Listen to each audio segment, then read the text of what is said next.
இது நாள் வரைக்கும் நம்ம டெவில்ஸ் கிச்சன் ஷோல நிறைய ஜின் ஸ்டோரிஸ்லாம் பார்த்துருக்குறோங்க. ஆனால் இன்னைக்கு நம்ம பார்க்க போற ஜின் ஸ்டோரி இப்போ வரைக்கும் நம்ம பார்த்த அந்த ஸ்டோரிஸை விட கொஞ்சம் முற்றிலுமே மாறுபட்டதுங்க. அதாவது நிறைய வித்தியாசங்கள் இருந்துச்சு. அது போக நிறைய விஷயங்கள் ஜின்னை பத்தி நான் தெரிஞ்சுக்கிட்டேங்க. பொதுவாகவே டெவில்ஸ் கிச்சன்ல இது நாள் வரைக்கும் அனுப்பின ஜின் ஸ்டோரியில எங்க வீட்டில் வந்து ஒரு ஜின் வந்துச்சு. அதனால நாங்கள் ரொம்பவே பாதிக்கப்பட்டோம். உயிர் போகிற ஸ்டேஜில் என்னை வந்து தற்கால ஒரு பாய் வந்து காப்பாற்றினாரு. ஹஜரத்துன்னு சொல்லிட்டு அவங்களோட தர்கால மெயினான ஒரு பர்சன் இருப்பாங்க. அவங்க தான் மூத்த தலைவருங்கிற மாதிரி சொல்லுவாங்க. அவரால் நான் காப்பாற்றப்பட்டேன், அவர் இல்லைன்னா நான் என்னைக்கும் இறந்துருப்பேன் அப்படிங்கிற மாதிரிலாம் சொல்லி கேள்விப்பட்டிருப்போம். ஆனால் உங்களில் எத்தனை பேருக்கு தெரியும் ஜின்னை நிறைய பேர் அவங்கவுங்க வீட்டிலேயே வளர்க்குறாங்கங்கிறது? எனக்கே ஒரு மாதிரி ஆச்சரியமாக தாங்க இருந்துச்சு. எஸ், இப்போ வரைக்குமே ஜின்னை நிறைய பேர் அவங்கவுங்களோட வீட்டில் வளர்க்குறாங்க. முஸ்லீம்ஸில் நிறைய பேர் வந்து அவங்கவுங்களோட வீட்டில் வளர்க்குறாங்க. அது போக கேரளா சைடு இது ரொம்பவே ஃபேமஸான ஒரு விஷயமாங்க. லைக் வெளியே தெரியாதான், அவங்களுக்குன்னு இருக்கிற ஒரு கம்யூனிட்டி இருக்கும் இல்லையா, அவங்களுக்குள்ள தான் தெரியுமாங்க. உங்களுக்கு யாராச்சும் ஒருத்தவங்க முஸ்லீம் ஃப்ரெண்ட்ஸ் இருந்தாங்கன்னா அவங்க யாராச்சும் ஒருத்தவங்க அவங்களோட வீட்டில் ஜின்னை வளர்க்குறாங்கங்கிற இன்ஃபர்மேஷன் உங்களுக்கு தெரியும் அப்படிங்கிற பட்சத்தில் கீழே வந்து கமெண்ட்டில் மென்ஷன் பண்ணுங்கள். பிகாஸ் இந்த மாதிரி ஒரு கல்ச்சர் இருக்கிறதே எனக்கு இந்த ஸ்டோரியே இன்ஸ்டாகிராமில் ஒரு பொண்ணு அனுப்புனதுக்கு அப்புறமா தான் தெரிய வந்துச்சுங்க. உங்களோட பிஸ்னஸ் வந்து நல்லா சேல்ஸ் ஆகணும். இப்போ வந்து ஹோட்டலு, பேக்கரி இந்த மாதிரி ஐட்டம்ஸ்லாம் இருக்குல்ல, அந்த மாதிரி கடையெல்லாம் வந்து நல்லா சேல்ஸ் ஆகுமா? அதை பற்றி வந்து ஒரு சொல்லணும்னா தனியாகவே ஒரு இருக்குது. அதாவது ஜின்னு வந்து வளர்க்குறாங்க. அந்த பேக்கரி, அந்த ஹோட்டல்லாம் நல்லா சேல்ஸ் ஆகணும் அப்படிங்கிற வளர்க்குறாங்கல்ல. ரொம்பவே இன்ட்ரெஸ்டிங்காகவும் இருந்துச்சு, அதே நேரத்தில் கொஞ்சம் பயங்கரமாகவும் இருந்துச்சுங்க. ஸ்டோரிக்குள்ளே போகிறதுக்கு முன்னாடி நம்ம சேனலை சப்ஸ்கிரைப் பண்ணாதவங்க சப்ஸ்கிரைப் பண்ணிடுங்க, பக்கத்தில் இருக்க பெல் ஐக்கானை தட்டி விட்டுருங்க. வாங்க ஷோக்குள்ளே போகலாம். Welcome to our show devil's kitchen.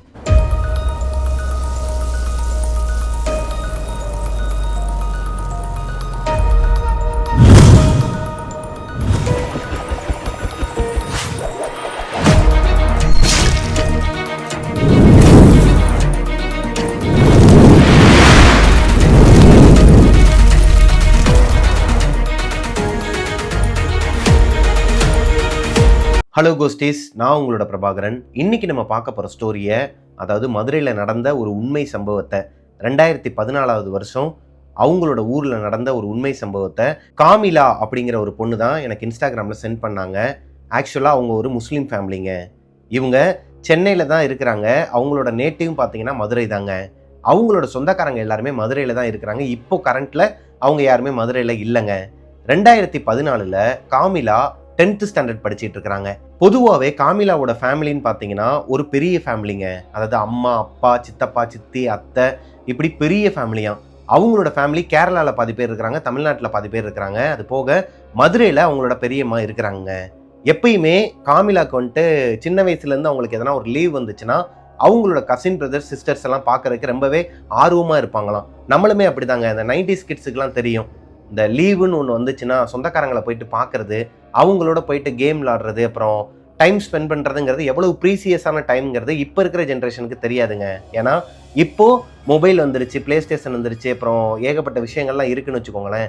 அந்த காலகட்டத்திலலாம் மொபைலே நோக்கியா மொபைல் மட்டும்தான். அதுவும் அம்மா கிட்ட இருக்கும், இல்லைனா அப்பா கிட்ட இருக்கும். ஒரு வீடுன்னு எடுத்துக்கிட்டிங்கன்னா அங்கே ஒரே ஒரு மொபைல் மட்டும்தாங்க இருக்கும்.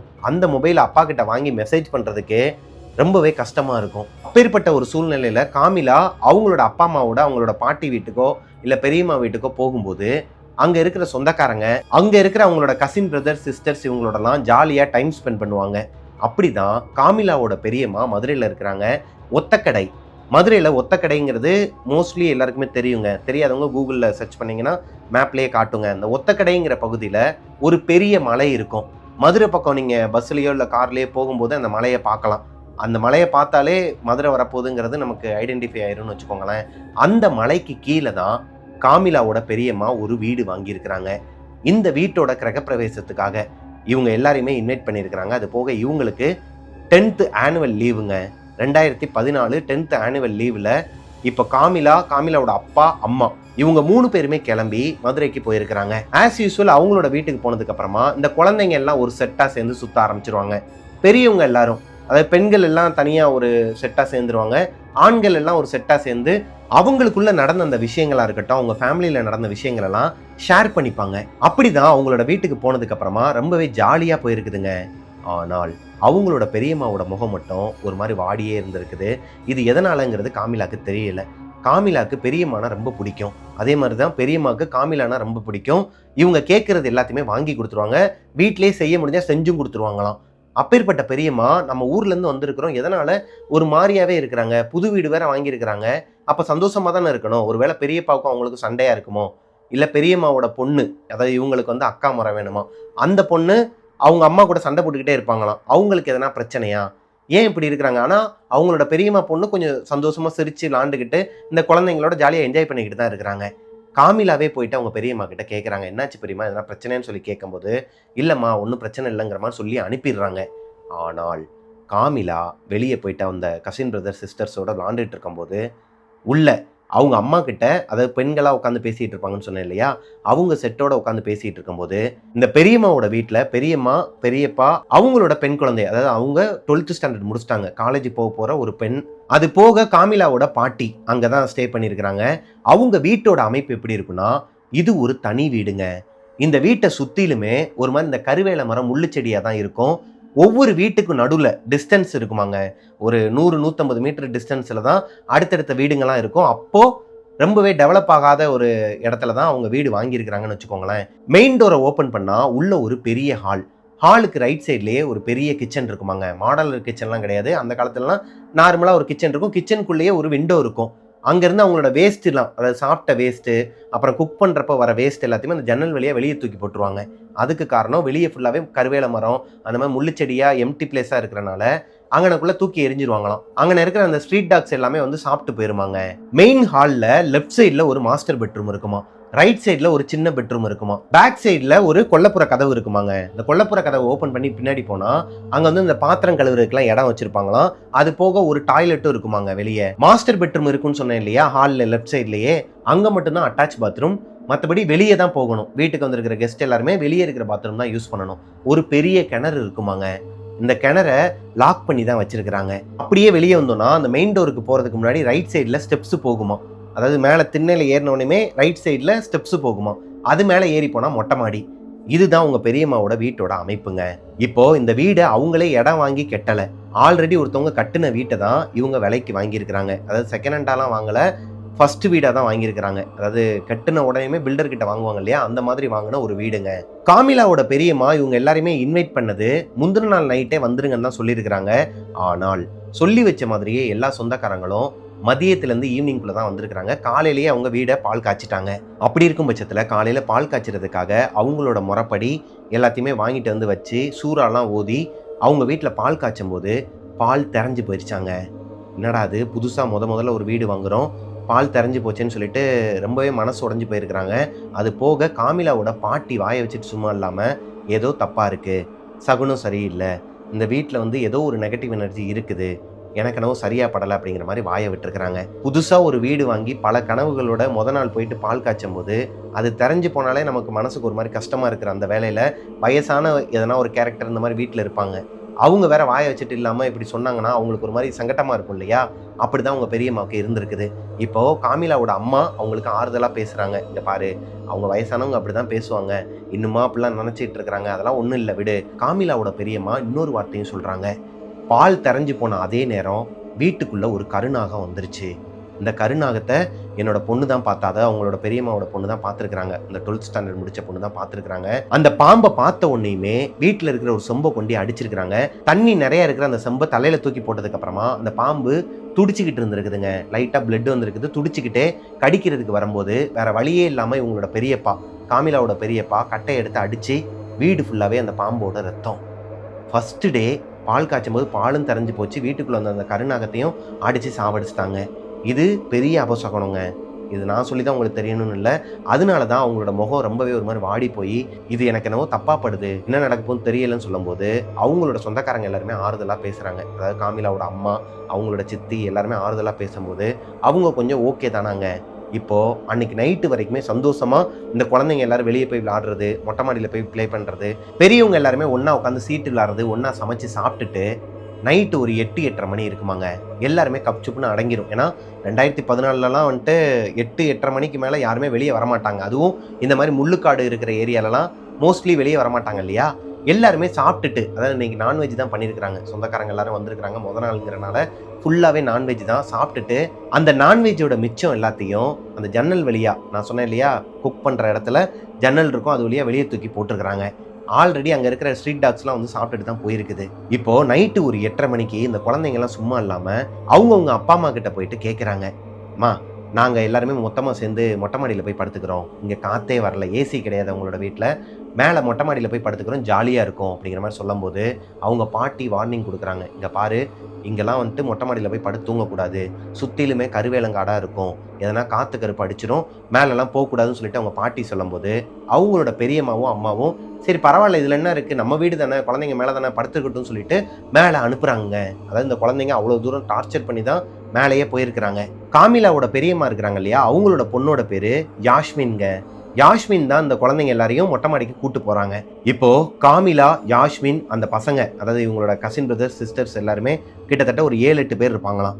எல்லாருமே மொட்டை மாடியில் போய் படுத்துடுறாங்க. கீழே அவங்க மெயின் டோரை லாக் பண்ணாமல் ஓப்பனில் தான் வச்சிருக்காங்க, சாத்தி மட்டும் வச்சிருக்காங்க, பெரியவங்களாம் வெளியவும் உட்காந்துருக்காங்க. அப்படி இருக்கும் பட்சத்தில் இந்த குழந்தைங்க எல்லாருமே மொட்டை மாடிக்கு போய் படுத்ததுக்கு அப்புறமா இவங்களுக்குள்ள ஒரு பயம் வந்துருக்குதுங்க. ஏன்னா இந்த ஒத்தக்கடைங்கிற ஒரு மலை இருக்குன்னு சொன்னேன் இல்லையா, அந்த பகுதியில் இந்த மலையை நைட் நேரம் பார்க்கும்போது ஒரு மாதிரி பிளாக் கலரில் ஷேடோ பெருசாக இருக்கிற மாதிரி ஒரு பிம்பம் இருக்கும் இல்லையா. மோஸ்ட்லி இந்த ஹில் ஸ்டேஷனுக்கு போனாலே உங்கள் எல்லாருக்குமே அந்த ஃபீல் இருக்குங்க. ஆல்ரெடி ஒரு ஸ்டோரியில் சொல்லியிருப்பேன். காலையில் பார்க்குறதுக்கு பயங்கரமாக சூப்பராக அழகாக இருக்குங்க. அதுவே நைட்டு அந்த டார்க் பிளேஸில் பார்க்கும்போது யாரோ ஒருத்தவங்க ஜியான்ட் உருவத்தில் பெருசாக அங்கனுக்குள்ளே நின்றுட்டு இருக்கிற மாதிரியே நமக்கு ஒரு கற்பனை வரும். அது நம்ம கிட்டக்க வர மாதிரியே ஒரு இல்யூஷன் கிரியேட் ஆகும். அப்படி தான் இந்த குழந்தைங்களுக்கு அந்த மலையை பார்த்ததும் பயம் வருது. கீழே போயிடலாமான்னு சொல்லிட்டு காமிலா கேட்குறாங்க. யாஸ்மின் என்ன சொல்கிறாங்கன்னா, ஏய் அது மலடி, அது என்ன நம்ம கிட்டக்க வரவா போகுது, அது அங்கேயே தான் இருக்கும், நம்ம பாட்டுக்கு படுத்து தூங்கலாம்னு சொல்லிட்டு எல்லாருமே கண்ணை மூடுற அந்த நேரம் கரெக்டாக ஒரு 9-9:30 மணி இருக்குமாங்க. பயங்கரமாக இப்படி யாரோ ஒருத்தவங்க ஒரு பொண்ணு கத்திக்கிட்டு அலறிக்கிட்டு வேமா ஓடுற மாதிரி சத்தம் கேட்குது. பயங்கரமாக கொலுசு சத்தத்தோட கேட்குது. கொலுசு போட்டு யாரோ ஒருத்தவங்க இவங்க வீட்டை சுற்றி சுற்றி ஓடுறாங்க. என்னமோ எதுன்னு சொல்லிட்டு இந்த குழந்தைங்க எல்லாருமே அலறி அடிச்சு எந்திரிச்சுக்கிட்டு இவங்களோட மொட்டை மாடியிலேருந்து சுற்றி பார்த்தா ஒரு 100 மீட்டருக்கு நல்லாவே தெரியுமா. ஏன்னா வெளிச்சமாக தான் இருக்குமா, அங்கங்கே லைட்டு போட்டு தான் வச்சுருப்பாங்களாம். சில இடங்கள் தான் டார்க் பிளேஸாக இருக்குமாங்க. அப்படி இருக்கும் பட்சத்தில் இவங்களோட வீட்டுக்கு ரைட் சைடில், அதாவது அந்த கிச்சனோட விண்டோ இருக்கு இல்லையா, அங்கே தான் இவங்க மிச்சம் மீதியெல்லாம் போட்டு வச்சுருப்பாங்க. அங்கேருந்து தான் யாரோ ஒருத்தவங்க ஓடுறாங்க. யாரோ ஒருத்தவங்க ஓடுறத இவங்களோட கண்ணுக்கும் தெரிஞ்சிருக்குதுங்க. ஆனால் அது யாருங்கிறது தெரியல. கண்டிப்பாக இவங்க வீட்டாட்களாக இருக்கிறதுக்கு வாய்ப்பே கிடையாது. என்னமோ எதுன்னு சொல்லிட்டு இந்த குழந்தைங்க எல்லாரும் கீழே இறங்கி ஓடி வரும்போது அவங்க வீட்டில் இருக்கிறவங்க எல்லாருமே முழிச்சிருக்கிறாங்க. அவங்களும் கொஞ்சம் பதட்ட நிலையில இருக்கிறாங்க. காமிலாவோட அப்பா அவங்களோட பெரியப்பா எல்லாருமே வெளியே போய் பார்க்குறேன்ட்டு போகும்போது காமிலாவோட பாட்டி அந்த வீட்டில் இருக்கிறாங்க இல்லையா, அவங்களுக்கு 85 வயசாகுதாங்க. அந்த பாட்டி யாரையுமே வெளியே போகக்கூடாதுன்னு இருக்கிறாங்க. குழந்தைங்களா நீங்களும் மொட்டை மாடிக்கு போகக்கூடாது, எல்லாருமே உள்ளே போய் படுத்து தூங்குங்க அப்படிங்கிற மாதிரி சொல்கிறாங்க. இப்போ தான் இந்த குழந்தைங்க எல்லாரையும் ரூம்குள்ளே அனுப்பிட்டு அந்த பெரியவங்களாம் சேர்ந்து பேசுகிறாங்க. என்னாச்சு, யார் கத்தணும்னு சொல்லிட்டு கேட்கும்போது ஆக்சுவலி என்ன இருக்குதுன்னா, அந்த குழந்தைங்க எல்லாருமே மொட்டை மாடியில் போயிட்டு படுத்து தூங்க போகிற அதே ஸ்டேஜில் தான் கீழே இருக்கிற பெரியவங்களும் படுத்து தூங்க போகிறாங்க. 2 பேர் மட்டும்தான் முழிச்சு சீட்டாடிட்டு இருந்திருக்கிறாங்க, காமிலாவோட அப்பாவும் பெரியப்பாவும். அப்படி ஆடிட்டு இருக்கும்போது காமிலாவோட பாட்டி அவங்களோட ரூம்லேருந்து எந்திரிச்சு வெளியே வந்தவங்க வேகமாக கிச்சனுக்கு போயிருக்கிறாங்க. கிச்சனுக்கு போயிட்டு ஒரு கிளாஸ் முழுக்க தண்ணி எடுக்கிறாங்க. தண்ணியை பிடிச்சிட்டு அதில் சூறா ஓதுறாங்க. சூறா ஓதி அந்த ஜன்னல் வழியாக ஊற்றி விட்டுருக்குறாங்க. அந்த தண்ணி போயிட்டு ஒரு அமானுஷத்து மேலே பட்டதுக்கு அப்புறமா தான் அது எரியுதுன்னு சொல்லிட்டு கத்திட்டு அந்த இடத்த விட்டு ஓடி இருக்குது. அந்த எலும்பு துண்டுங்களெல்லாம் இவங்க சாப்பிட்டு போட்ட அந்த மிச்சமீதி மட்டனோட எலும்பு, சிக்கனோட எலும்பெல்லாம் யாரோ ஒருத்தவங்க கடிச்சு சாப்பிட்ற மாதிரி சத்தம் கேட்டிருக்குது. காமிலாவோட அப்பாவும் பெரியப்பாவும் என்ன நினச்சிருக்கிறாங்கன்னா, ஏதோ ஸ்ட்ரீட் டாக் தான் வெளியே கடிச்சு சாப்பிட்டுட்டு இருக்குன்னு தான் நினச்சிருக்கிறாங்க. ஆனால் அது ஒரு ஸ்ட்ரீட் டாக் கிடையாதுங்க. இந்த பாட்டி கரெக்டாக கணிச்சு அவங்களோட வயசுக்கேற்ற எக்ஸ்பீரியன்ஸும் அவங்களுக்கு இருக்கும் இல்லையா, நிறைய விஷயங்கள் இந்த மாதிரிலாம் அவங்க ஃபேஸ் பண்ணியிருக்கிறாங்களாம். அப்படி இருக்கும் பட்சத்தில் இவங்களோட வீட்டுக்குள்ளே அது வந்துடக்கூடாதுங்கிற காரணத்தினால சூறா ஓதி அந்த தண்ணியை அது மேலே ஊற்றி விட்டுருக்குறாங்க. அதுதான் அலறி அடிச்சுட்டு ஓடி இருக்குது. அந்த ஒரு உருவத்தையும் இந்த குழந்தைங்களில் சிலர் பார்த்துருக்குறாங்க. இப்போது இந்த குழந்தைங்களுக்கே ஒரு பயம் வருதுங்க. மொட்டை மாடிக்கெலாம் போயிட்டு படுக்கக்கூடாது, இதுதான் நல்லது, பேசாமல் நம்ம ஹால்லேயே படுத்து தூங்கிடலான்னு சொல்லிட்டு அன்றைக்கி நைட்டு ரெஸ்ட் ரூம் கூட யாருமே போகலையாம். பேக் சைடு தானே போகணும், காமன் ரெஸ்ட் ரூம் பின்னாடி தானே இருக்குது, அங்கே போகிறதுக்கு பயந்துக்கிட்டே நிறைய பேர் எந்திரிக்கவே இல்லையாங்க. அடுத்த நாள் காலையில் எந்திரிச்சதுமே இந்த குழந்தைங்க எல்லாருமே நார்மலாக பிஹேவ் பண்ண ஆரம்பிச்சிட்டாங்க. லைக் நைட்டு நடந்த, அதாவது நைட்டு ஒரு அமானுஷ சம்பவம் நடந்திருக்குங்கிறதே மறந்துட்டு ஜாலியாக வெளியே போய் விளையாடுறது, வெளியே போயிட்டு இந்த இளந்த பழ ஜூஸ் அது இதுன்னு சொல்லிட்டு விற்கிற இடம்லாம் இருக்குமா, அங்கே காமிலாவோட அந்த பெரியம்மா பொண்ணு இருக்கிறாங்க இல்லையா யாஸ்மின், அவங்க தான் கூட்டு போகிறாங்க. இந்த குழந்தைங்க எல்லாருமே வெளியே போயிட்டு இந்த தின்பண்டங்கள்லாம் வாங்கி கொடுத்துட்டு ரிட்டர்ன் வரும்போது ஒரு வீடு இருக்குதுங்க. இந்த வீட்டையே யாஸ்மின் வந்து ஒரு மாதிரி பயந்த மாதிரி பார்க்குறாங்க. அதே நேரத்தில் இந்த வீட்டு பக்கத்தில் போக வேணாம், வாங்க நம்ம அப்படியே கொஞ்சம் தள்ளி போயிடலாம், சுற்றி போயிடலாம் அப்படிங்கிற மாதிரி சொல்கிறாங்க. இப்போ காமிலாவும் அவங்களோட கசின் பிரதர் சிஸ்டர்ஸ்லாம் கேட்குறாங்க, ஏன் என்னாச்சு, இந்த வீட்டில் எதனா பேய் இருக்குதா, எதனா அமானுஷம் இருக்குதான்னு சொல்லிட்டு கேட்கும்போது, ஆமாம் இந்த வீட்டில் வந்துட்டு நம்மளோட தெரிஞ்சவங்க தான், அதாவது எங்கள் அப்பாவுக்கு தெரிஞ்சவர் தான், ஃப்ரெண்டு தான், ஒரு ப்ரொஃபஸர் இந்த வீட்டில் தான் இருக்கிறாரு, அவர் மட்டும்தான் இருக்கிறாரு, வாடகைக்கு இருக்கிறாரு. இந்த வீட்டில் வந்து ஒரு ஜின்னு இருக்குது, அதை அவர் வளர்க்குறாரு. எதுக்கு ப்ரொஃபஸர் வந்து வீட்டில் வந்து ஒரு ஜின்னு வளர்க்கணும்? ஆக்சுவலி இந்த ப்ரொஃபஸர் ஈவினிங் டைமில் ஒரு சேட் ஐட்டம்லாம் போட்டு ஒரு கடை ஒன்று ஓப்பன் பண்ணியிருக்கிறாரு அதே ஏரியாவில். அந்த ஏரியாவில் அவரோட ஷாப் சின்னதாக தான் இருந்திருக்குது. இப்போது கொஞ்சம் பெரிய ஷாப்பாகவே பில்டப் பண்ணி அங்கே ஒருத்தரை வேலைக்கு போடுற அளவுக்கு அவர் வந்து வசதியில் உயர்ந்திருக்கிறாரு. அதுக்கு காரணம் அவர் வீட்டில் வளர்க்குற அந்த ஜின் தான். அவரோட ஸ்நாக்ஸ் ஷாப்பில் இருக்கிற அந்த சாப்பாட்டு பொருட்களெல்லாம் முதல்ல அந்த ஜின்னுக்கு தான் படையெல்லாம் வைப்பாராம். அது சாப்பிட்டு முடிச்சதுக்கு அப்புறமா தான் அவரோட ஷாப்பில் போயிட்டு வியாபாரத்தையே ஸ்டார்ட் பண்ணுவாங்களாம். அதனால தான் அவர் வந்து இப்போ இந்த ரேஞ்சில் இருக்கிறாருங்கிற மாதிரி சொல்கிறாங்க. ஏய், இதெல்லாம் நம்புகிற மாதிரியா இருக்குது, என்ன நீ சொல்கிற, ஜின்னு வளர்க்குறாங்கங்கிறதே நம்ப முடியலை, அதுவும் அவங்களோட வெல்த்துக்காக இப்படி வீட்டில் வச்சு வளர்த்தாங்கன்னா அவங்களே அது தின்றாதா கொன்றாதா அப்படிங்கிற மாதிரி இந்த குழந்தைங்களுக்குலாம் ஒரு பெரிய டவுட் வருதுங்க. இப்போ சும்மா இல்லாமல் ஒரு நாளைக்கு 3 தடவை அந்த தின்பண்டம் கடைக்கு போயிட்டு வருவாங்களாம். அந்த குழந்தைங்க எல்லாரையும் கூட்டு போயிட்டு வாங்கிட்டு வருவாங்களாம். அப்படி வரும்போது ஈவினிங்காக ஒரு 4-4:30 மணி இருக்குமாங்க. அந்த ப்ரொஃபஸர் அவரோட காலேஜிலேருந்து வந்துட்டார், 4 மணிக்கெலாம் வந்துடுவாராம் வீட்டுக்கு. இப்போ அவர் சாப்பாடு வைக்கிற டைம் தான், நான் சொன்னேன் நீங்கள் நம்பலைல, வாங்க லைவாகவே காட்டுறேன்னு சொல்லிட்டு யாஸ்மின் கூட்டு போகிறாங்க. இப்போ காமிலா, யாஸ்மின், அவங்களோட கசின் பிரதர் சிஸ்டர்ஸ் எல்லாருமே அந்த வீட்டில் ஒரு ஜன்னல் இருக்குமா, அந்த ஜன்னல் வழியாக ஒளிஞ்சிருந்து வேடிக்கை பார்க்குறாங்க. உள்ள அந்த ப்ரொஃபஸர் என்ன பண்ணுறாருனா ஒரு பெரிய பிளேட்டில் க்ரீன் கலர் துணி சுற்றின மாதிரி, ஆனால் அந்த பெட்டி இருக்கிறது தெரியுது. ஒரு சைடில் மட்டும் 2 க்ரீன் துணி சுற்றின மாதிரி இருக்குது. அதுக்கு பக்கத்தில் வந்து ஒரு தட்டு, ஒரு டம்ளர் மட்டும் இருக்குது. அப்போ தான் நாங்கள் வந்து அந்த ஜன்னல்லையே பார்க்குறப்ப தான் வந்து அந்த ப்ரொஃபஸர் சொன்னால அவர் வந்து வராரு, வந்து என்னமோ வைக்கிறாங்க, வச்சுட்டு அந்த தட்டுக்கிட்ட வச்சுட்டு, இது எப்போனா ஒரு ஈவினிங் வந்து ஒரு 6 மணிக்கிட்ட இருக்கும், அந்த மாதிரி சாப்பாடு மாதிரி ஏதோ வைக்கிறாங்க. ஒயிட் கலரில் தான் இருக்குது, சாப்பாடு மாதிரி வைக்கிறாங்க, தண்ணி வைக்கிறாங்க, வச்சுட்டு அந்த ரூம் கதை வந்து சாத்திடுறாங்க. சாத்தினோடனே அது வந்து இருட்டாயிருச்சு, அந்த ரூம் எங்களுக்கு வந்து ஒன்றுமே தெரியல. இதுக்கு மேலே நம்ம இங்கே இருக்க வேணாம், அவர் பார்த்துட்டாருன்னா பிரச்சனை ஆயிருன்னு சொல்லிட்டு இந்த குழந்தைங்க எல்லாருமே அந்த வீட்டை விட்டு வேமா ஓடி வந்துடுறாங்க இவங்களோட வீட்டுக்கு. இப்படி ஒரு விஷயத்தை பார்த்ததாகவும் இந்த மாதிரி ஜின் வளர்க்குறாங்கங்கிறதையும் இவங்களோட வீட்டில் போயிட்டு இந்த குழந்தைங்க யாருமே ஷேர் பண்ணலை அவங்கவுங்க அப்பா அம்மா கிட்ட. இப்போ இந்த குழந்தைங்க இதோட விடாமல், அவங்க எல்லாருமே சின்ன பசங்க தான் இல்லையா, அவங்க எல்லாருக்குமே ஒரு ஆர்வம், இந்த ஜின்னை பார்க்கணும். அது மாதிரி அவர் மட்டும்தான் அதுக்கு படையல் வைப்பாரா, நம்மளுமே இந்த எலும்பு துண்டு இதெல்லாம் போய் அதுக்கு கொடுக்கலான்னு சொல்லிட்டு இவங்களோட வீட்டில் நான்வெஜ் தான் அடுத்த நாளும் சமைக்கிறாங்க. வீட்டில் இருக்கிறவங்களுக்குலாம் தெரியாமல் அந்த மிச்ச மீதி எலும்பு கறி எல்லாத்தையும் எடுத்து பதுக்கி வச்சுக்கிறாங்க ஒவ்வொரு குழந்தையும். கிட்டத்தட்ட ஒவ்வொரு குழந்தையுமே ஒரு 3-4 பீஸ் வரைக்கும் கையில் எடுத்துகிட்டு வந்தது மட்டும் இல்லாமல் அந்த ஜன்னலுக்கு பக்கத்துலேயே அந்த கறி பீஸுங்க எல்லாத்தையும் போட்டுடுறாங்க. போட்டுட்டு ஜின்னு வந்து சாப்பிடுமான்னு சொல்லிட்டு பார்த்துட்டு இருக்கும்போது அங்கே ஏதோ ஒரு சவுண்டு கேட்டிருக்குதுங்க. ஆக்சுவலி அந்த வீட்டுக்குள்ளே அந்த ப்ரொஃபஸர் இல்லை, ஆனால் ஏதோ ஒரு அமானுஷ சத்தம் கேட்டு இந்த குழந்தைங்கலாம் பயந்துட்டு அந்த இடத்த விட்டு வேமா ஓடிடுறாங்க, அவங்களோட வீட்டுக்கே வந்துடுறாங்க. அவங்க திரும்ப ஈவினிங்காக ஒரு 4:30 மணிக்கு அந்த ப்ரொஃபஸர் வர டைமை கணக்கு பண்ணி போய் பார்க்கும்போது அவங்க போட்ட அந்த சிக்கனோட எலும்பு பீஸு எதுவுமே கிடையாதாங்க. மேபி அது அங்கே இருக்கிற பூனைகளோ இல்லை நாய்ங்க கூட வந்து கடிச்சு சாப்பிட்ருக்கலாம்.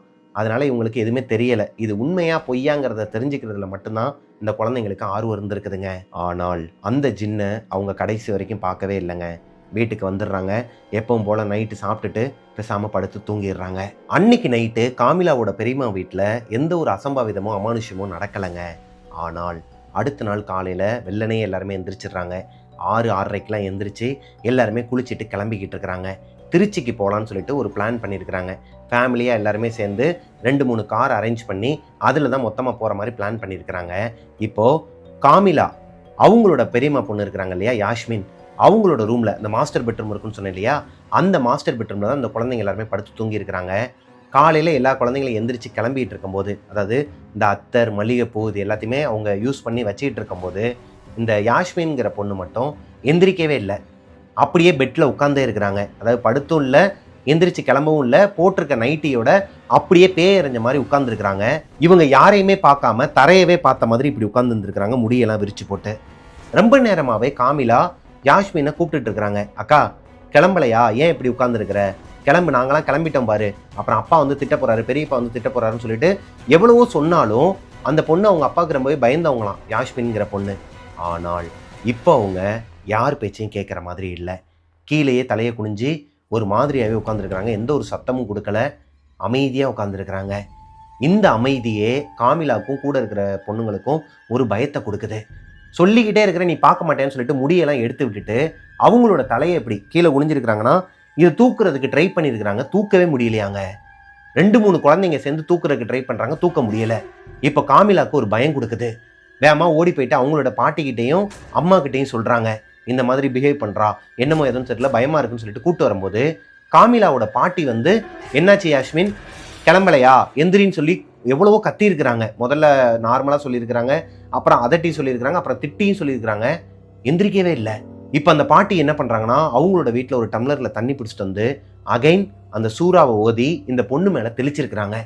தெளிச்ச ஒரு ஃப்ராக்ஷன் ஆஃப் செகண்டில் பாம்பு மாதிரி அந்த பொண்ணு இப்போ கீழே குனிஞ்சிருக்கிறாங்கன்னா ஒரு மாதிரி பாம்பு மாதிரி பண்ணியிருக்கிறாங்க.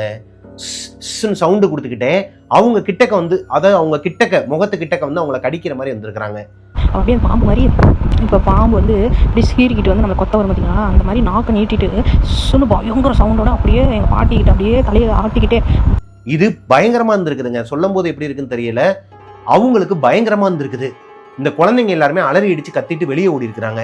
இப்ப பெரியவங்க எல்லாருமே உள்ள வந்து பார்க்கும்போது யாஸ்மினாவே இல்லை, அவங்க உடம்புக்குள்ள வேற ஏதோ ஒரு ஜின்னு இருக்குது. இதை அவங்க பாட்டி கண்டுபிடிச்சிட்டாங்க. ஏதோ ஒன்று நடந்திருக்குது. இந்த குழந்தைங்க எல்லாரும் நம்ம கிட்ட மறைக்கிறாங்க, எங்கேயோ போகக்கூடாத இடத்துக்கு போயிருக்கிறாங்க, இவளோட உடம்புக்குள்ள ஒரு ஜின்னு வந்துருச்சு, அதுதான் இவளை இந்த மாதிரி பாம்பு மாதிரி பண்ண வைக்குது. ஏன்னா மோஸ்ட்லி இந்த ஜின்னை பொறுத்த வரைக்கும் பாம்பு ரூபத்துல தான் வந்து காட்டுமாங்க. 2வது பூனை, நாய் இந்த மாதிரியான மிருகங்களோட அமைப்புலையும் வந்து நம்மளை பயம்புறுத்துமா. அப்போ இந்த பொண்ணோட உடம்புக்குள்ள ஒரு ஜின்னு இருக்குங்கிறத அவங்க பாட்டி கண்டுபிடிச்சதுக்கு அப்புறமா இந்த குழந்தைங்க எல்லாரையுமே கூப்பிட்டுக்கிட்டு திருச்சிக்கு முதல்ல 2 கார்ல நீங்க எல்லாரும் முன்னாடி போயிருங்க. யாஸ்மினோட அவங்க அம்மா, அவங்களோட அப்பா, அப்புறம் காமிலாவோட அப்பா அம்மா, இவங்க மட்டும் நாங்கள் தனியாக ஒரு காரில் இந்த பொண்ணை கூப்பிட்டு வந்துடுறோம், ஹஜரத்துக்கிட்ட கூட்டு போகிறோம், அதாவது அந்த தர்காவில் இருக்கிற ஹஜரத்துக்கிட்ட கூட்டு போயிட்டு மந்திரிச்சு விட்டு வரோம், நீங்களாம் போங்கன்னு சொல்லிட்டு இவங்க எல்லாரையுமே கிளப்பி விட்டாங்களாம். இப்போ இந்த குழந்தைங்க எல்லாருக்குமே அங்கே என்ன நடக்குது ஏது நடக்குதுன்னு தெரியாமல் ஒரு மாதிரி பக்குன்னு இருந்திருக்குதுங்க. ஒருவேளை நம்ம அந்த ஜின்னு வீட்டுக்கு போயிட்டு பருத்தி பால்லாம் குடிச்சிட்டு அங்கே ஊற்றி விட்டு வந்தோம், அது போக அந்த எலும்பு துண்டுகளெல்லாம் போட்டு வந்தோம், அதுதான் ஏதோ ஒன்று பண்ணிருச்சா, அதுதான் நம்ம கூடயே வந்துருச்சா அப்படிங்கிற மாதிரி இந்த குழந்தைங்களுக்குள்ள ஒரு பயங்க. தேவையில்லாத ஒரு விளையாட்டு வினையாயிடுச்சுன்னு சொல்லிட்டு ஃபுல் அண்ட் ஃபுல் மனசு அங்கே தான் இருக்குது. இப்போ ஈவினிங்காக தான் அந்த ஃபங்க்ஷன் வீட்டுக்கு யாஸ்மினை கூப்பிட்டுக்கிட்டு எல்லாருமே வராங்க, பெரியவங்களாம் வராங்க. அப்போது காமிலா போயிட்டு அவங்க பாட்டிக்கிட்ட கேட்கும்போது அவங்க பாட்டி சொல்கிறாங்க, இந்த பொண்ணை அவங்களோட வீட்டை விட்டு வெளியே கூட்டு வரதுக்கே அவ்வளோ சிரமப்பட்டிருக்கிறாங்க, 4 பெரியவங்க இருந்துமே அந்த பொண்ணை தூக்க முடியலையாங்க. உட்கார்ந்த இடத்துல ஒரு மாதிரி ஃபெவிக்கால் போட்ட மாதிரி உட்காந்துருக்குறாங்க, அவங்கள அசைக்கவே முடியலையாம். யாஸ்மின் லீனாக தான் இருப்பாங்களாங்க, அவங்க அவ்வளோ வெயிட்டும் கிடையாதான். ஆனால் அங்கே இருக்கிற 4 பர்சன்ஸ் 4 அடல்ட்ஸால் அந்த பொண்ணை நகட்டக்கூட முடியலை. ஒரு வழியாக கஷ்டப்பட்டு போராடி அந்த பொண்ணை காரில் ஏற்றிக்கிட்டு ஹஜரத்துக்கிட்ட கூட்டு போயிட்டு காட்டும் போது அவர் மந்திரிச்சு விட்டு உங்களுக்கு தாயத்தெல்லாம் கட்டி விட்டு எலுமிச்சம்பழம் ஒன்று கையிலையும் கொடுத்து விட்டுருக்கிறாரு. ஒன்றும் பிரச்சனை இல்லை, ஒரு நாளில் சரியாயிருவா போங்கன்னு சொல்லிட்டு தான் அனுப்பி விட்டுருக்கிறாரு. இப்போது அந்த பொண்ணை கூப்பிட்டுக்கிட்டே உங்களோட ஃபங்க்ஷன் வீட்டுக்கு வந்திருக்கிறாங்க. பாதுகாப்புக்கு 3 பேர், அதாவது காமிலாவோட அப்பா, பெரியப்பா, சித்தப்பா, இவங்க 3 பேருமே சுற்றிலுமே அந்த யாஸ்மினை சுற்றிலுமே உட்காந்துக்கிட்டு இருக்கிறாங்க. யாஸ்மின் இன்னுமே ஒரு மாதிரி பேரறிஞ்ச மாதிரி தான் இருக்கிறாங்க. நார்மலாக பேசவும் சிரிக்கவும் மாட்டாங்க. இந்த குழந்தைங்களாம் அவங்க கிட்டக்க போகும்போது பெரியவங்களாம் சேர்ந்து இங்கே பாருங்கள், இப்போதைக்கு எதுவும் பண்ணாதீங்க, அவள் டயர்டாக இருக்கிறா, இருந்தாலும் முக்கியமான ஃபங்க்ஷனுங்கிறனால தான் நாங்கள் வரணும்னு சொல்லிட்டு அவளையும் கூட்டு வந்துட்டோம், தனியாக விட்டுட்டு வர முடியாதுங்கிற பட்சத்தில் கூட்டு வந்துட்டோம், எவ்வளோ சீக்கிரம் கிளம்ப முடியுமோ கிளம்புவோன்னு சொல்லிட்டு அந்த ஃபங்க்ஷனை முடிச்சுட்டு எல்லாருமே சாப்பிடக்கூட இல்லை, நேராக அவங்களோட வீட்டுக்கு வந்துடுறாங்க. நைட்டு வீட்டுக்கு வந்ததுக்கப்புறமா இந்த பொண்ணு எதனா ஒன்று பண்ணுவாங்களா, இல்லை இந்த யாஸ்மின்ங்கிற பொண்ணு நைட்டே எந்திரிச்சு வெளியே ஓடிடுவாங்களோங்கிற பயத்திலேயே அன்னைக்கு நைட்டு முழுக்க பெரியவங்க யாருமே தூங்கலை. இந்த சின்ன குழந்தைங்க எல்லாருமே, அதாவது காமிலா உட்பட எல்லா குழந்தைங்களையுமே வீட்டில் இருக்கிறவங்களாம் திட்டுறாங்க, அறிவு கெட்டதுங்க, எங்கேயோ போயிட்டு இழுத்துட்டு வந்திருக்கிறாங்க, இவங்களோட வேலை தான் சொல்லிட்டு பயங்கரமாக திட்டுறாங்க. ஆனால் இந்த குழந்தைங்க யாருமே சொல்ல மாட்டாங்க. அந்த ப்ரொஃபஸரோட வீட்டில் தான் வந்துட்டு ஒரு ஜின் இருந்துச்சு, அந்த ஒரு பெட்டி வச்சுருந்தாங்க, அதை சுற்றிலுமே க்ரீன் துணி இருந்துச்சு, அங்கே தான் அவர் வந்து அதுக்கு உண்டான அந்த ஃபுட்டுலாம் வச்சார், நாங்களும் போயிட்டு பருத்தி பால்லாம் ஊற்றணும், அந்த சாப்பாடெல்லாம் போட்டோம்னு சொல்லிட்டு எதையுமே சொல்லலையாங்க பயத்தில். அன்னைக்கு நைட்டு ஒரு 9-9:30 மணி இருக்குமாங்க. காமிலாக்கு யாரோ ஒருத்தவங்க இவங்களோட வீட்டை சுற்றி வர மாதிரியும் ஏதோ ஒரு நெகட்டிவ் எனர்ஜி இவங்க பக்கத்திலே இருக்கிற மாதிரியும் ஒரு உணர்வு இருக்குது. நம்ம தப்பு பண்ணுறோமா, பெரியவங்க கிட்ட எது நடந்தாலும் சொல்லிடணும். இப்போது யாஸ்மினுக்கும் உடம்பு முடியாமல் போயிடுச்சு, அவங்கள தர்காவுக்கு கூட்டு போயிட்டு அந்த ஹஜரத் கிட்ட காட்டும் போது அவருமே வெளிப்படையாக இந்த ஜின் எங்கேருந்து வந்துச்சு எதுவுமே சொல்லலை, டீட்டெயிலாக சொல்லலை, நார்மலாக ஃபார்முலாக பேசிட்டு அவங்களுக்கு இந்த கயிறு அப்புறம் அந்த எலுமிச்சம்பழம் தான் கொடுத்து விட்டுருக்கிறாரே தவிர்த்து பெற்றவங்களுக்கு என்ன நடந்துச்சுங்கிறத தெரிஞ்சிக்கவே இல்லையேங்கிற ஒரு உறுத்தல் இவங்களுக்குள்ளே இருந்திருக்குதுங்க. இப்போது காமிலா எந்திரிச்சு போயிட்டு அவங்க அப்பா கிட்டையும் பெரியப்பா கிட்டையும் உங்ககிட்ட ஒரு விஷயம் சொல்லணும்னு சொல்லிட்டு நடந்த விஷயத்த ஷேர் பண்ணுறாங்க. அங்கே போயிட்டு நாங்கள் எல்லாருமே சாப்பாடு போட்டோம். அதுக்கப்புறமா தான் இந்த மாதிரி யாஸ்மினுக்கு பாதிப்பே வந்திருக்குன்னு சொன்னதுக்கப்புறமா காமிலாவோட அப்பா திட்டுறாரு. அதே நேரத்தில் அவங்க பெரியப்பா காம் டவுன் பண்ணி, இருங்க நடந்தது நடந்து போச்சு, அங்கே இருக்கிறவன் வந்து என்னோடய ஃப்ரெண்டு தான். ஆமாம் பெரியப்பா, என்கிட்ட வந்து யாஸ்மின் சொன்னான் எங்கள் கிட்டலாம், உங்களுக்கு தெரிஞ்சவர் தானா, உங்கள் ஃப்ரெண்டு தானாமே, வெளியூர்லேருந்து வந்திருக்கிறாங்கன்னு சொன்னாங்க. ஆமாம், அவன் மட்டும்தான் அங்கே தங்கியிருக்கிறான், அவன் அந்த மாதிரி பண்ணுறதுக்கு வாய்ப்பு இல்லையே, நீங்கள் சொல்கிறத வச்சு பார்த்தா பொய் சொல்கிற மாதிரி எனக்கு தெரியலை, அதை எப்படி நான் நேரடியாக போயிட்டு அவங்ககிட்ட கேட்க முடியும், சரி இரு நான் போயிட்டு அவங்ககிட்ட பேச்சை கொடுத்து நான் என்ன ஏதுன்னு கேட்டுட்டு வந்துடுறேன்னு சொல்லிட்டு அவங்க பெரியப்பா மட்டும், யாஸ்மினோட அப்பா மட்டும் நைட்டு 9:30 மணிக்கு அந்த பாஷாங்கிறவரோட வீட்டுக்கு போகிறாரு. சையது பாஷாவாங்க அவரோட பேர். தனியாக அந்த ப்ரொஃபஸர் இருக்கிறான்னு சொன்னாங்க இல்லையா, ஜின் வளர்க்குறாரு வீட்டில், அவரோட பேர் சையது பாஷா. அவரோட வீட்டுக்கு யாஸ்மினோட அப்பா போய் உட்காந்து பேசிகிட்டு இருக்கும்போது டைரெக்டாக பேசாமல் பேச்சு கொடுக்குறாரு. இந்த மாதிரி யாஸ்மின் வந்து ரொம்ப பாதிக்கப்பட்டிருக்கிறாடா ஒரு ஜின்னால், போய் ஹஜரத்துக்கிட்ட தான் காட்டி மந்திரிச்சு விட்டுட்டு கயிறுலாம் கட்டிட்டு எலுமிச்சம்பழம்லாம் வாங்கிட்டு வந்தோம்னு சொல்லிட்டு கேஷுவலாக சொல்லும்போது அவர் ஒரு விஷயத்த புரிஞ்சுக்கிறாரு. நீ ஏதோ இன்டைரக்டாக கேட்குறேன்னு தெரியுது, டைரெக்டாக கேளு நண்பா அப்படின்னு சொல்லிட்டு கேட்கும்போது இப்போ தான் இவர் சொல்கிறாரு, ஆமாம் நண்பா, இந்த மாதிரி என்னோட பொண்ணுக்கு ஆயிடுச்சு, நான் என்ன பண்ணுறேன்னு தெரியலை, இதுக்கு காரணம் நீதானாங்கிறது எனக்கு தெரியலை, ஏன்னா நீ தான் வீட்டில் வந்து ஒரு ஜின் வளர்க்குறதா என்னோடய குழந்தைங்கலாம் சொல்கிறாங்க, அவங்க வந்து ஜன்னல் வழியாக பார்த்துருக்குறாங்க ஒரு ஜின்னு வந்து நீ வளர்க்குறது, அதுக்கு சாப்பாடு கொடுக்குறதெல்லாம் சொல்லிட்டு சொல்லும்போது அவருக்கு ஒரு மாதிரி தூக்கி போடுதுங்க. இங்கே பாரு, நான் ஜின் வளர்க்குறது உண்மை தான், இதை வந்து வெளியே சொல்லாத, ஆனால் அது எதுக்காக வளர்க்குறேங்கிறத உனக்கு சொல்லிடுறேன், உனக்கு தெரியும் கண்டிப்பாக. என்ன விஷயம்னு பார்த்தீங்கன்னா, அங்கே அதாவது அவர் வளர்க்குற அந்த ஜின் வந்து யாரையுமே கொல்லாது, யாரையுமே பொசஸ் பண்ணாது. அது எதுக்கு வளர்க்குறாங்கன்னா, அவரோட கடையில் இந்த சேட் ஐட்டம்லாம் இருக்கு இல்லையா, நம்ம ஸ்டார்டிங்லேயே சொன்னேன் இல்லையா, அதுக்காக தான் வளர்க்குறாரு. அங்கே கஸ்டமர்ஸ் எல்லாரையும் கொண்டு வரதுக்காகவும் தொழிலுக்காகவும் வளர்க்குற ஒரு ஜின்ரா, யாரையுமே ஹார்ம்ஃபுல்லாக டார்ச்சர் பண்ணாது, சொல்லப்போனால் அந்த வீட்டை விட்டு அது வெளியே வராது, அந்த மாதிரி தான் நான் அதை வளர்த்துட்டு இருக்கேன் வச்சிட்டு இருக்கேன்னு சொல்லும்போது இவருக்கும் அது புரிய வருதுங்க. ஆக்சுவலாக இது என்ன விஷயம்னு பார்த்தீங்கன்னா, நீங்கள் ரெகுலராக போகிற ஒரு ஷாப்பாக கூட இருக்கலாம், அது முஸ்லீம் ஸ்டோர்ஸ்ன்னு மட்டும் கிடையாதுங்க, எந்த ஷாப்பாக வேணாலும் இருக்கலாம், அதாவது ஹிந்துவாக இருக்கலாம், கிறிஸ்டினாக இருக்கலாம், முஸ்லீமாக இருக்கலாம், மலேசியாலையும் கேரளாலையும் இப்போ வரைக்கும் இது வந்து நடந்துக்கிட்டு இருக்குதாங்க. எங்கே நடந்துகிட்ருக்கு எது நடந்துகிட்ருக்குங்கன்னா அவங்க தெளிவாக என்கிட்ட சொல்லலை. இப்படி ஒரு கம்யூனிட்டி இருக்குதுங்க அவங்களுக்குள்ள. அது முஸ்லீமாக இருக்கணும் மட்டும் அவசியம் கிடையாது, அதை நான் குறிப்பாக சொல்லிடுறேன். எல்லாருமே லைக் அவங்க வந்து ஒரு ஜின் வீட்டில் வளர்க்குறாங்க, அவங்களோட ஷாப்பில் வளர்க்குறாங்க அப்படிங்கிற பட்சத்தில் அவங்களோட ஷாப்பில் அந்த ஜின் இருக்குதா இல்லையாங்கிறத எப்படி கண்டுபிடிக்கலாம்னா, அந்த பேக்கரியிலையோ இல்லை அந்த ஷாப்லேயோ கட்ட உருவத்தில் ஏதோ ஒன்று வித்தியாசமாக இருக்குமாங்க, அது ஒன்று தொங்க விட்டுருப்பாங்களாம். உங்ககிட்ட கை குழந்தைங்க இருக்கிறாங்க அப்படின்னா அந்த ஷாப்புக்குள்ளே போகிற வரைக்குமே அழுதுருக்க மாட்டாங்க. ஆனால் அந்த ஷாப்புக்குள்ளே போனதுக்கப்புறமா அவங்களோட கண்ணுக்கு அந்த ஜின் தெரியுமாங்க. அது அந்த குழந்தைங்கள டார்ச்சரோ இல்லை பயமுறுத்தவோ செய்யாது. ஆனால் அந்த குழந்தைங்களோட கண்ணுக்கு அந்த ஜின் தெரியறதுனால அவங்க பயங்கரமாக அழுக ஆரம்பிப்பாங்க. அது போக எந்த கடையில் நீங்கள் டேஸ்ட்டாக இருக்குன்னு சொல்லிட்டு ஒரு பன்னோ இல்லை ஒரு ஃபுட்டோ சாப்பிட்றீங்க அப்படின்னா அதை வீட்டுக்கு எடுத்துகிட்டு வந்து சாப்பிட்டு பாருங்கள். ஒரு நாள் பார்சல் வாங்கிட்டு வந்து வீட்டில் வச்சு சாப்பிட்டு பார்த்தீங்க அப்படின்னா அது டேஸ்ட்டாக இருந்துச்சுன்னா, அந்த கடையில் வச்சு எந்த அளவுக்கு டேஸ்ட்டாக இருக்குன்னு சொல்லிட்டு நீங்கள் வாங்கி சாப்பிட்றீங்களோ அதே டேஸ்ட்டு வீட்டுக்கு வாங்கிட்டு வந்ததுக்கப்புறமும் இருந்துச்சுன்னா ஓகே, இல்லைனா அது ஒரு ஜின் ஷாப் தாங்க, லைக் அந்த ஷாப்பில் ஒரு ஜின் இருக்குன்னு அர்த்தமா. இப்படி தான் கண்டுபிடிக்க முடியும்னு சொல்லிட்டு அந்த பொண்ணு நிறைய விஷயங்கள்லாம் சொன்னாங்க, நான் உங்ககிட்ட ஷேர் பண்ணிட்டேன். இப்போது கதைக்குள்ளே போகலாங்க. இப்போது யாஸ்மினோட அப்பா அவங்களோட வீட்டுக்குள்ளே வந்து நடந்தது எல்லாத்தையுமே சொல்கிறாரு. அதனால இவங்க பாதிக்கப்பட்டிருக்க மாட்டாங்கன்னு சொல்லிட்டு பாஷா சொல்கிறான், அதுதான் உண்மை, அதனால் மண்டையை போட்டு குழப்பிக்க வேணாம், நம்ம ஆல்ரெடி ஹஜரத் சொன்னதெல்லாம் கேட்டு அவங்களுக்கு கயிறுலாம் கட்டிருக்கிறோம், ஒன்றும் ஆகாது, படுத்து தூங்குங்கன்னு சொல்லிட்டு சொன்னதுக்கு அப்புறமா தான் காமிலாக்கு இன்னைக்கு நைட்டு தூக்கம் வந்திருக்குதுங்க. இந்த குழந்தைங்களை மறுபடியும் திட்ட ஆரம்பிக்கிறாங்க, திட்டிட்டு படுத்து எல்லாருமே தூங்கிட்டாங்களாங்க. அன்னைக்கு நைட்டு எந்த ஒரு அசம்பாவிதமோ அமானுஷமோ நடக்கலை. அடுத்த நாள் காலையில் எல்லாருமே எந்திரிக்கிறாங்க. காமிலாவும் எந்திரிச்சதுக்கு அப்புறமா ரெஸ்ட் ரூம்லாம் போயிட்டு ஃப்ரெஷ்அப் ஆகிட்டு அவங்க இந்த யாஸ்மின் இருக்கிறாங்க இல்லையா, அவங்கள பார்க்கணும் போல் இருக்குது, ரூம் லாக்கில் இருக்குது, அதாவது உள்ளே போகலாமான்னு சொல்லிட்டு அவங்களோட பெரியப்பா பெரியம்மா கிட்ட கேட்கும்போது அவள் ரெஸ்ட் எடுக்கட்டும், இப்போ தானே கொஞ்சம் அஃபெக்ட் ஆகி அதுலேருந்து வெளியே வந்துட்டு இருக்கிறா, அவளுக்கு நைட்டு வேற கொஞ்சம் ஃபீவர் அடிச்சிட்டு இருந்துச்சு, இப்போ யாருமே டிஸ்டர்ப் பண்ணாதீங்க அப்படிங்கிற மாதிரி சொல்கிறாங்க. சொன்னாலுமே இந்த குழந்தைங்களாம் டோரை ஓப்பன் பண்ணிட்டு உள்ளே போய் பார்க்குறாங்க, அமைதியாக படுத்து தூங்கிட்டு இருக்கிறாங்க யாஸ்மின். இப்போ வெளியே வந்துட்டு காலையில் பிரேக்ஃபாஸ்ட் எல்லாம் முடிச்சுட்டு வெளியே உட்காந்து டிவி பார்த்துட்டு இருக்கிறாங்க. அது போக பெரியவங்களாம் கதை பேசிகிட்டு இருக்கிறாங்க, ஒரு சிலர்லாம் வேலைக்கு போயிட்டாங்க. இப்போது அந்த டைமில் உள்ள அதாவது யாஸ்மினோட ரூம்குள்ளே ஏதோ இந்த பொருட்கள் எல்லாம் உருட்டி கீழே விழுந்தா ஒரு சத்தம் கேட்கும் இல்லையா, பயங்கரமாக அந்த ட்ரெஸ்ஸிங் டேபிளில் இருக்கிற அந்த பவுட்ரு டப்பா இதெல்லாம் கீழே விழுந்தா ஒரு சவுண்டு கேட்கும் இல்லையா, அந்த மாதிரி எதையோ உருட்டிகிட்டு இருக்கிற சத்தம் கேட்டு காமிலா மட்டும் எந்திரிச்சு அவங்களோட பெட்ரூம்குள்ளே போகிறாங்க. அதாவது யாஸ்மினோட பெட்ரூம்குள்ளே போகிறாங்க. யாஸ்மின் எந்திரிச்சு உட்காந்துருக்குறாங்க. அதாவது தூங்கிட்டு இருந்த பொண்ணு எந்திரிச்சு உட்காந்துருக்குறாங்க ட்ரெஸ்ஸிங் டேபிள் முன்னாடி. உட்காந்து அவங்களோட தலையை இப்படி வாரிக்கிட்டு இருக்கிறாங்க. நார்மலாக உட்காந்து வாரிக்கிட்டே இருக்கிறாங்க. யாஸ்மின் காமிலா உள்ளே வந்ததை பார்த்துட்டாங்க. இருந்தாலும் பார்க்காத மாதிரியே பிஹேவ் பண்ணுறாங்க. காமிலாவும் பயந்து போய் உறைஞ்சி போய் நின்றுட்டு இருக்கிறாங்க. ஏன்னா யாஸ்மின் பண்ணுறது ஒரு மாதிரி வித்தியாசமான ஆக்டிவிட்டீஸாக இருக்குதுங்க. அவங்க எப்பயுமே இந்த மாதிரி நார்மலாக சீவ மாட்டாங்களாம், சடன்னு சீவாங்களாம்.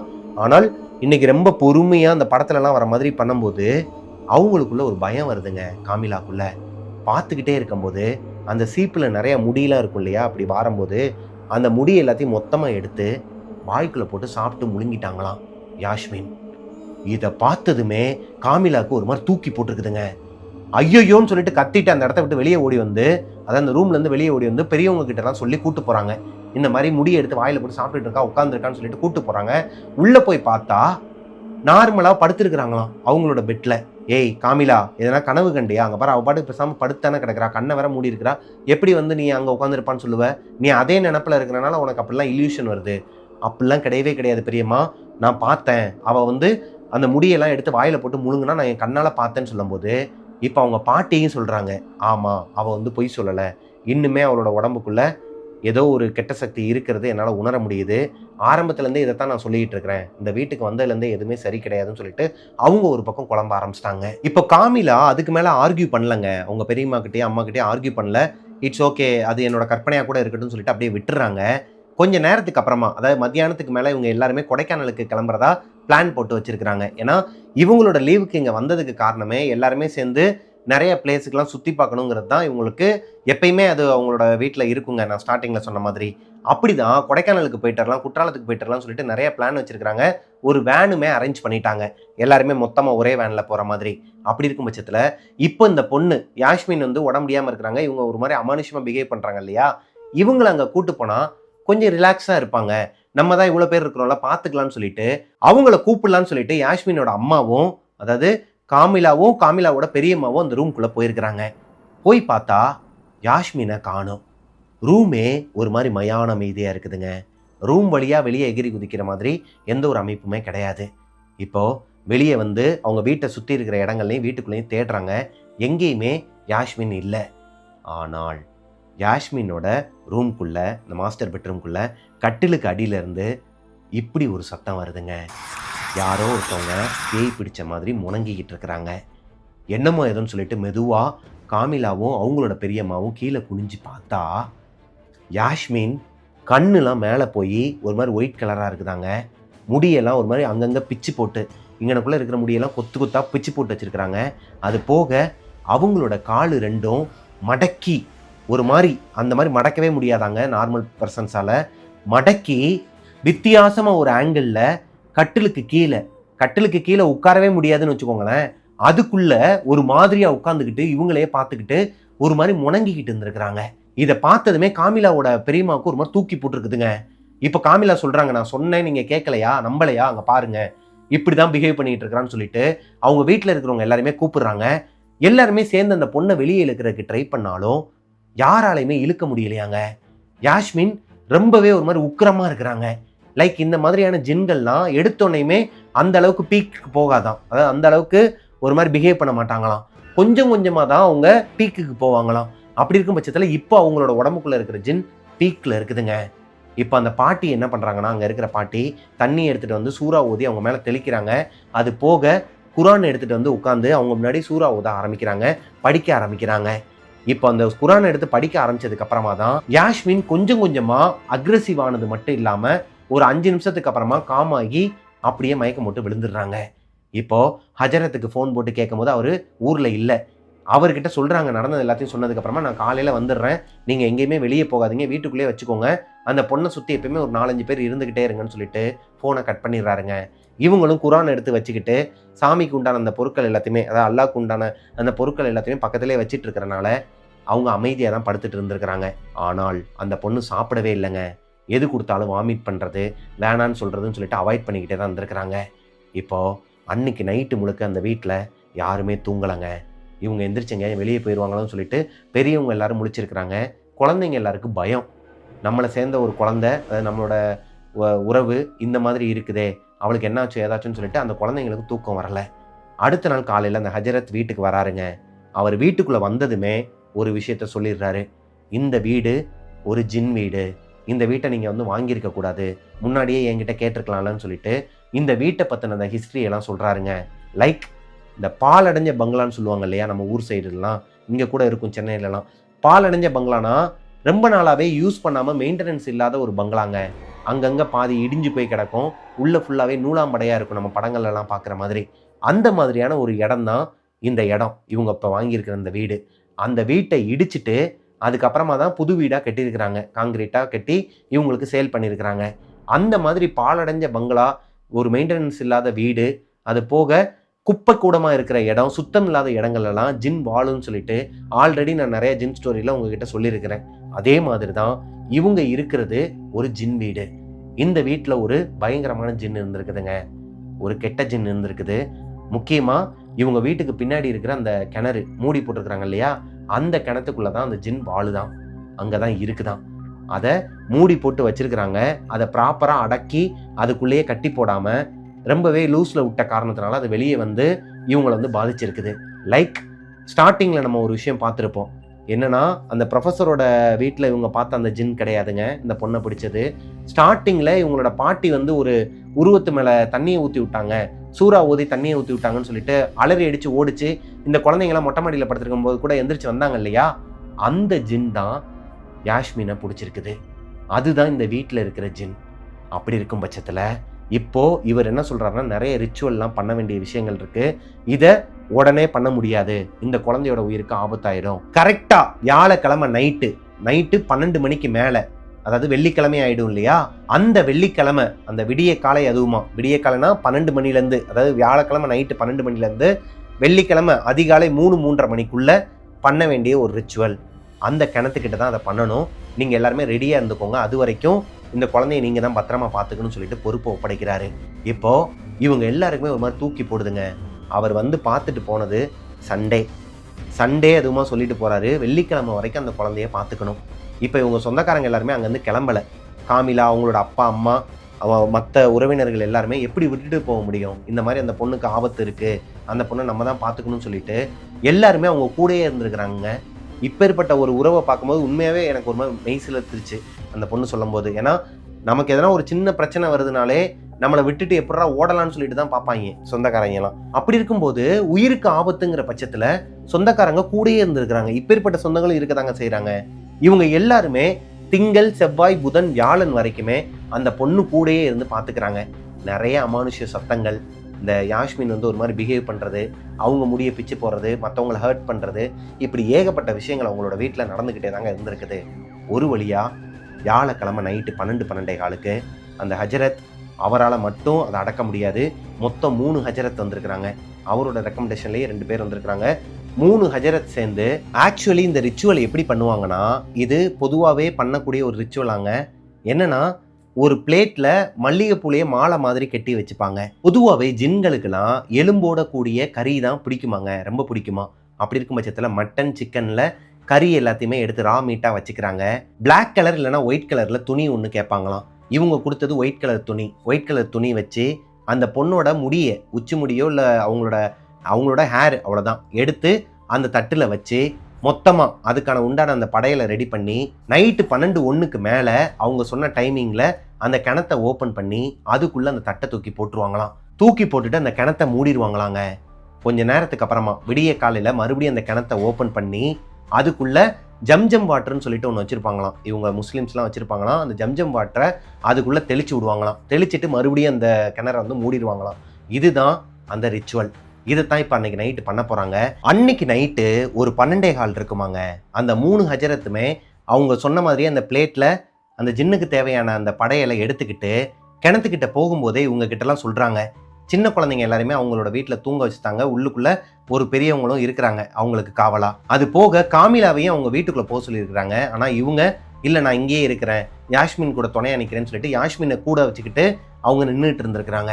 இப்போது என்ன சத்தம் கேட்டாலும் யார் வந்தாலும் யாருமே நீங்கள் அந்த கிணத்துக்கிட்ட மட்டும் வந்துடாதீங்கன்னு சொல்லிட்டு இவங்களெல்லாம் தூரமாக நிற்க வச்சிருக்கிறாங்க. அந்த ஹஜரத் 3 பேருமே ரிச்சுவலை ஸ்டார்ட் பண்ணுறாங்க. கிணத்தை ஓப்பன் பண்ணிவிட்டு சில சூறாலாம் ஓத ஆரம்பிக்கிறாங்க, மந்திரங்கள்லாம் சொல்ல ஆரம்பிக்கும் போது பயங்கரமாக காற்றடிச்சிருக்குதுங்க. இப்படி ஒரு காற்றை அந்த குழந்தைங்களோ அந்த வீட்டில் இருக்கிறவங்களோ இது நாள் வரைக்கும் பார்த்ததே கிடையாதான். இந்த சூறக்காற்றுன்னு சொல்லுவாங்க இல்லையா, அந்த அளவுக்கு பயங்கரமாக ஒரு சூறக்காற்றுல குப்பையோ இல்லை மரமோ எதுவுமே கிடையாது. ஆனால் காற்றுலையே ஒரு இடம் மட்டும் பத்தி எரிஞ்சிருக்குதுங்க. துணியில் பற்றி எறிகிறதுக்கு வெறும் தரையில் அப்படியே நிற்கிது, அப்படியே நெருப்பு நிற்கிது. சூறாவளி காற்று மாதிரி சுற்றிக்கிட்டே அந்த கிணத்தை நோக்கி வர ஆரம்பிச்சிருக்குது, பயங்கரமாக சத்தம் கொடுத்துக்கிட்டு. இதை பார்த்ததுமே அங்கே இருக்கிறவங்க எல்லாருக்குமே ரொம்ப தூக்கி போட்டுருக்குது. இருந்தாலும் அந்த ஹஜரத் யாருமே பயப்படல, அவங்க பாட்டுக்கு சூறா ஓதிக்கிட்டே தான் இருக்கிறாங்க. இப்போ அவங்க கையில் வச்சிருக்கிற அந்த படையல் எல்லாத்தையும் அந்த பிளேட்டோட சேர்த்து கிணத்துக்குள்ளே தூக்கி போட்டுறாங்க. தூக்கி போட்டு அந்த கிணத்தையும் மூடிடுறாங்க. மூடின அடுத்த ஃப்ராக்ஷன் ஆஃப் செகண்டில் அந்த நெருப்பு அப்படியே அணைஞ்சிருச்சாங்க, காற்றும் நின்றுச்சாங்க. அதாவது அந்த ஜின் வந்து அந்த கிணத்துக்குள்ளே போயிட்டதா அர்த்தமா.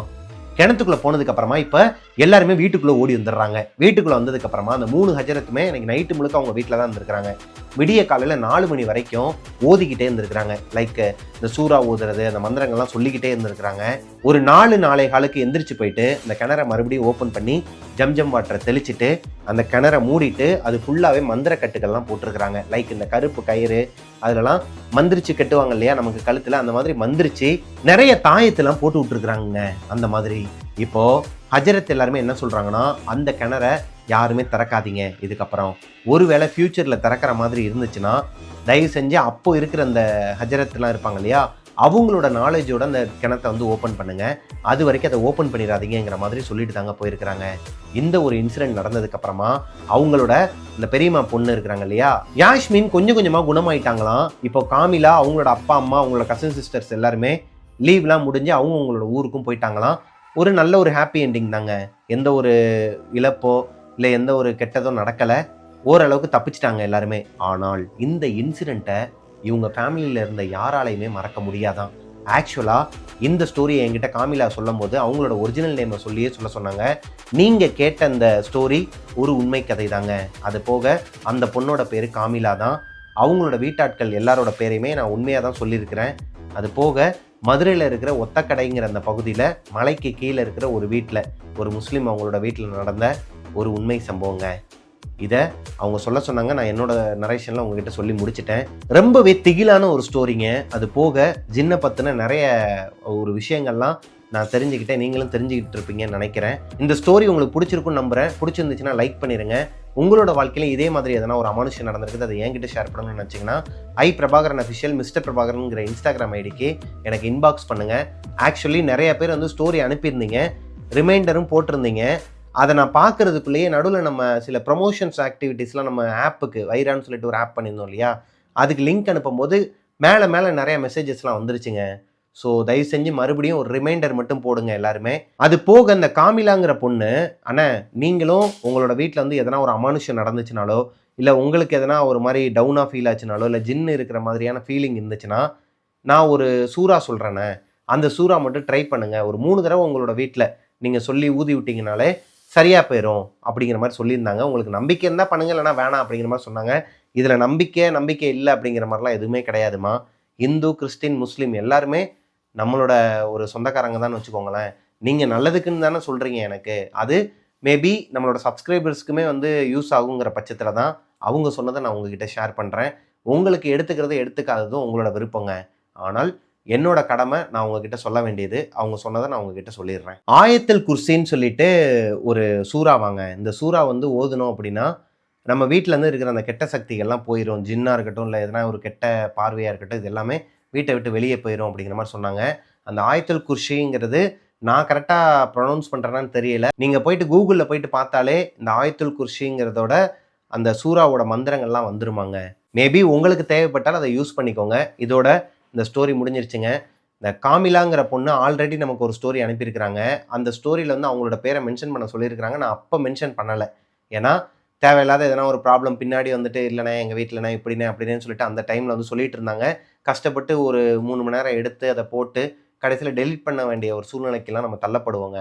அதனால நான் வந்து சொல்லாமல் விட்டுட்டேன். இப்போ அந்த பொண்ணு என்ன சொல்கிறாங்கன்னா அதையே சொல்லியிருக்கிறாங்க. அவங்களோட ஆடியோ மெசேஜ் போடுறேன், கேளுங்களேன்.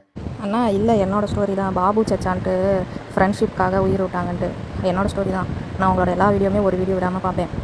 அதில் வந்து என்னோட இதே பேரே சொல்லுங்கள் அப்படின்னு தான் சொல்லியிருந்தேன். ஆனால் நீங்கள் வந்து ஆல்ரெடி அப்படி சொல்லி பிரச்சனையாகுது, அப்புறம் வீடியோலாம் போட்டதுக்கப்புறம் வந்து டெலிட் பண்ண, அதனால நான் மாற்றியே சொல்கிறேன் அப்படின்னு சொன்னீங்க.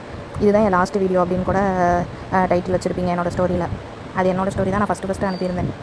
இப்படி அந்த பொண்ணு காமிலா கேட்டுக்கிட்ட காரணத்தினால தான் அவங்களோட ஆடியோ மெசேஜாக இருக்கட்டும், அவங்களோட நேமாக இருக்கட்டும், எல்லாத்தையுமே நான் மென்ஷன் பண்ணியே இந்த ஸ்டோரியில் போட்டிருக்கிறேன். ஸோ இந்த ஸ்டோரி உங்களுக்கு பிடிச்சிருக்குன்னு நினைக்கிறேன். பிடிச்சிருந்தா லைக் பண்ணிடுங்க. நெக்ஸ்ட் ஒரு சூப்பரான ஸ்டோரியில் உங்களை மீட் பண்ணுற வரைக்கும் டாட்டா, பாய் பாய்.